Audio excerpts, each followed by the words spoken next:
There was high drama at the Ethiopian Orthodox Church on Maxfield Avenue in St. Andrew this morning when disorderly church members were adamant they wanted a new priest. The term reverence my sanctuary was clearly not applicable when the deacon was told to step aside.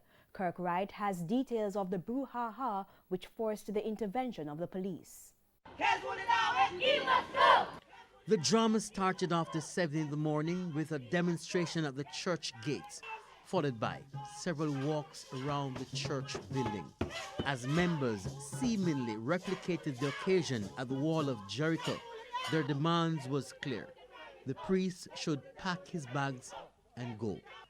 While that was happening, the priest was at another section of the building conducting holy baptism for a new member.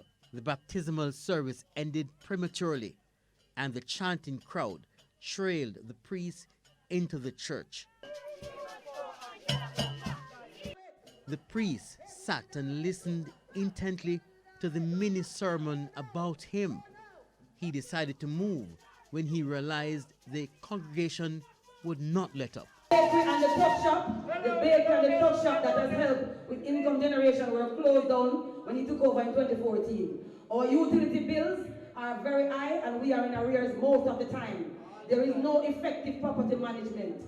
The treasurer suddenly resigned and we the members have not been informed. The details that led to this decision. The church hardly assists with the 3 basic schools that it operates. The administrator, by his attitude, has driven out most of the young people out of the church. We realize that there's a move to get you out of the church for several reasons. I'm sure you've heard the reasons from them uttering it on the microphone. What say you about this move to get you out? This is contrary to the mission and purpose of the Ethiopian Orthodox Church. This is what you call mob violence. We don't operate that way. Even when you have a disagreement, this is not the way. So this is mob violence and completely contrary to the nature of our church. And no matter how many people, I will always maintain the principles of the church and do not bow to violence and mob violence. It's as simple as that.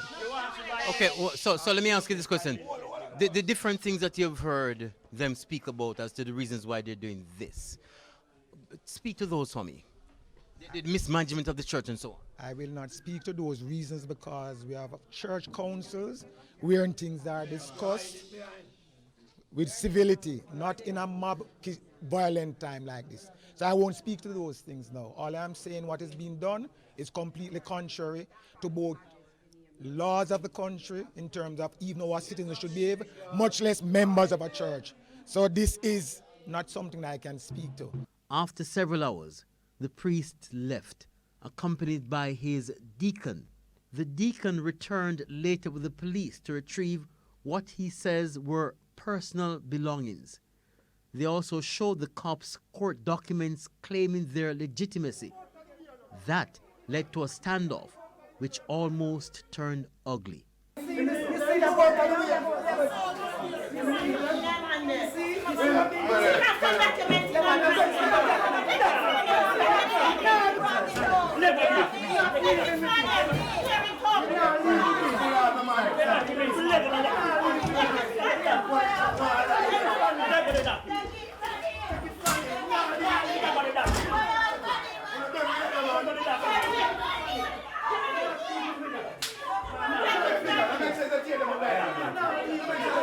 The deacon told TVJ News that members recently filed a no-confidence motion against the priest and they should have allowed due process.